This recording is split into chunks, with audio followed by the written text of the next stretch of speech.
This review is on average value and using slope. This one is really short, only have 6 examples, and you only have 4 of these to do for homework. Going to start Barron's 1, number 15. It says a differentiable function has the value shown in this table. So that's f of x, and it's differentiable through the whole thing. And it wants me to estimate f prime at 2.1. Okay, well, f prime is the slope at 2.1. It wants me to estimate it. Okay, well, my goal is to estimate it, so I'm trying to get as close as I can. So what I'm going to use is I'm going to use the 2.0 and the 2.2 because 2.1 falls right in between them. So that's as close as I can get. So I'm just going to find the slope between these 2 points. So y minus y over x minus x. And that gives me 0.34 over 0.2, which is 1.7. So at about 2.1, our slope is close to 1.7 because that's the slope through 2 and 2.2. So again, we're using the fact that we know that the derivative is slope. They don't say anything about slope in here, but you've got to know that the derivative is the slope, and that's how you know to find the slope. Okay, the next one we're going to go to is same test, number 20.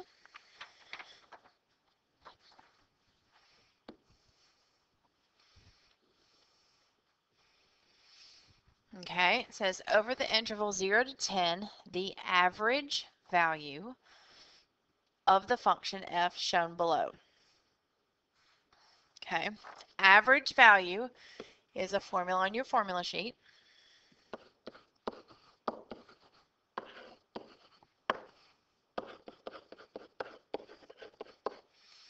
Okay, and then if you'll recall, because we don't have an actual function here, that this is how you find the area under the curve from A to B.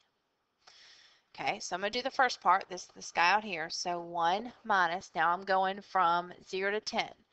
So 10 minus 0. And then this piece right here is the area under curve from 0 to 10. Okay, so I have 1 over 10. All right, the area under this would be all of that area plus all of that area. Well, the rectangle is really easy. The area of a rectangle is just length times width. So the rectangle is going to be 4 because that's its width times 7 because that's its height. So that gives me the area of all of that. Now to find the area of this, you need to know that that's a trapezoid. And you need to know that the formula for the area of a trapezoid,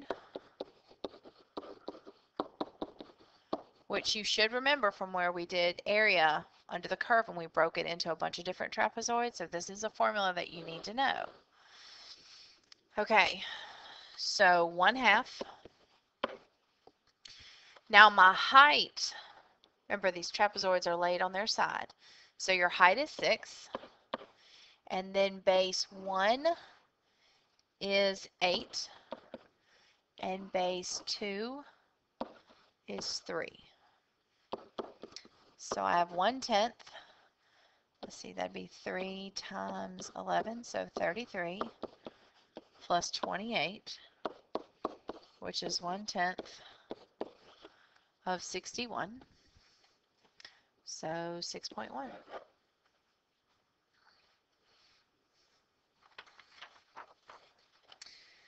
Okay, the next one we're going to is Barron's 3, number 14.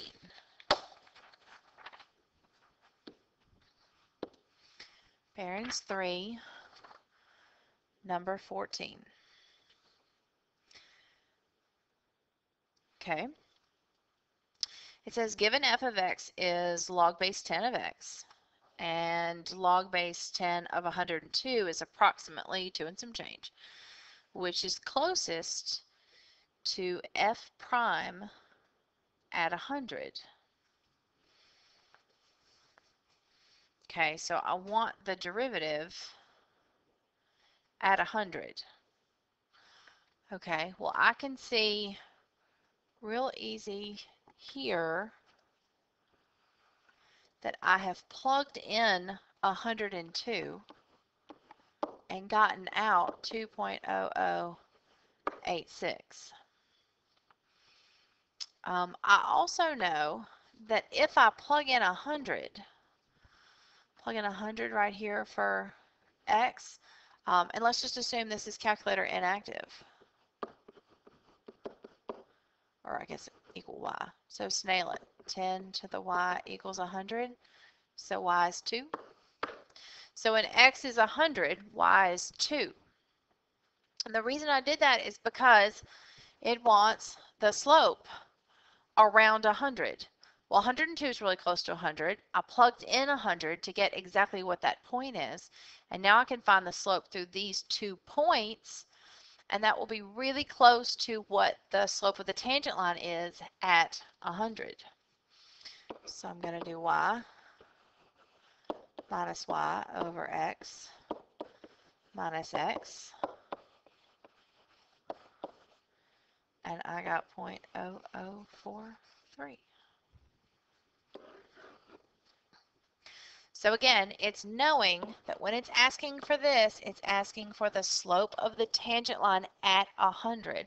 So my goal is to find 2 points of the original function that are as close to 100 as I can get, and find the slope between those 2 points, because that's going to be as close as I can get to the slope of the tangent line at that particular place. Okay, now I'm going Princeton 1, number 37. Princeton 1, number 37. Okay, average value. Again, that's your formula. So 1 over b minus a to b of f of x dx. So 1 over 4 minus 2 from 2 to 4 of ln squared x. Okay, well this is a 1/2. Okay, in no way, shape, or form did I ever teach you how to take the antiderivative of a log. So what we're going to do is we're going to use our calculator. Okay, so I'm going to clear this out. I'm going to go math.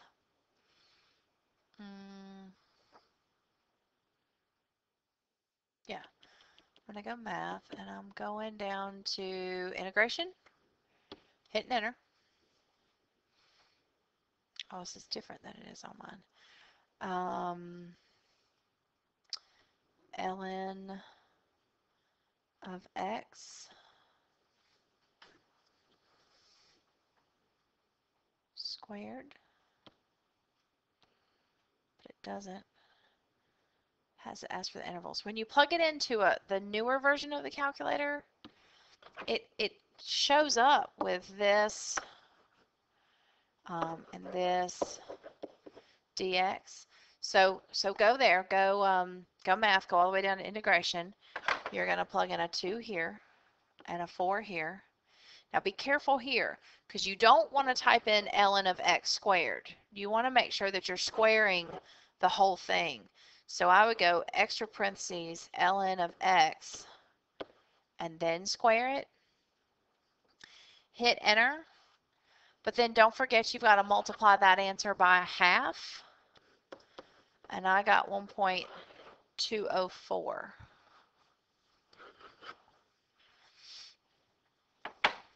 So plug that in and make sure you're good on that one.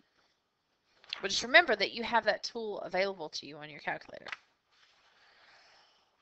Okay, Princeton 1. So now we're going Princeton 3, number 21.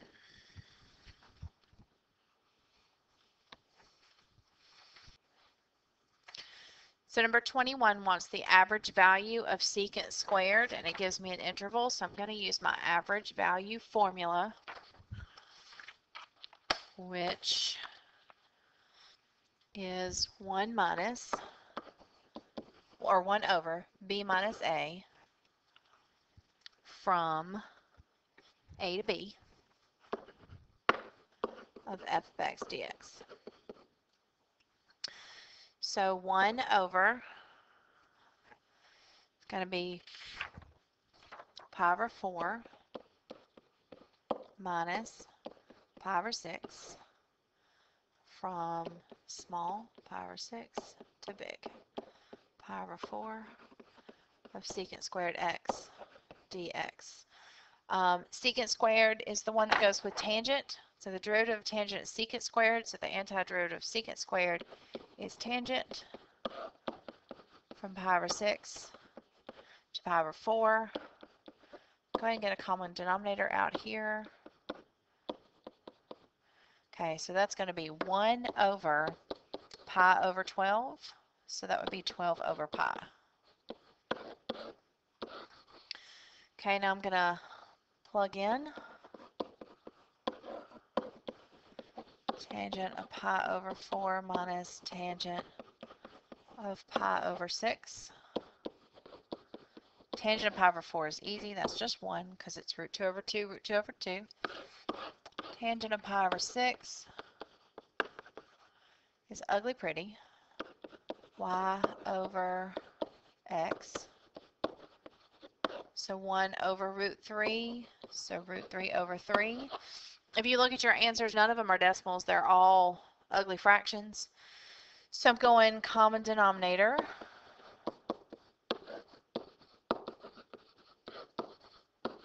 And then I'm going to let this 3 on the bottom and the 12 can't reduce. And then I'm going to distribute my 4. So 12 minus 4 root 3 over pi, which is B. Do extra, number 79.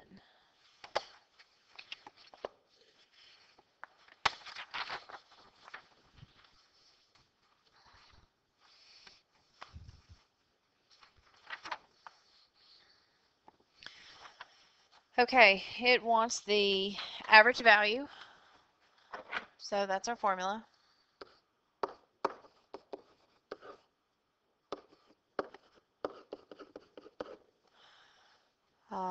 Let's see, 79.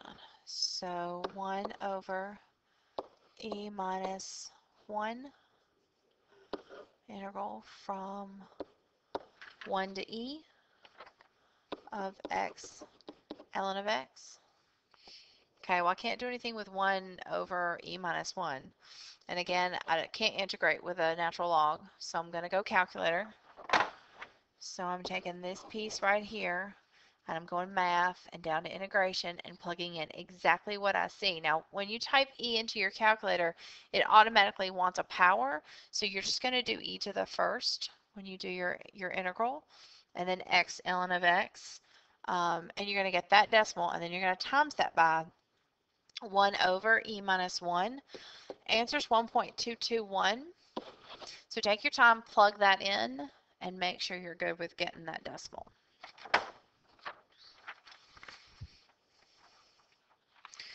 Okay, once you're done your homework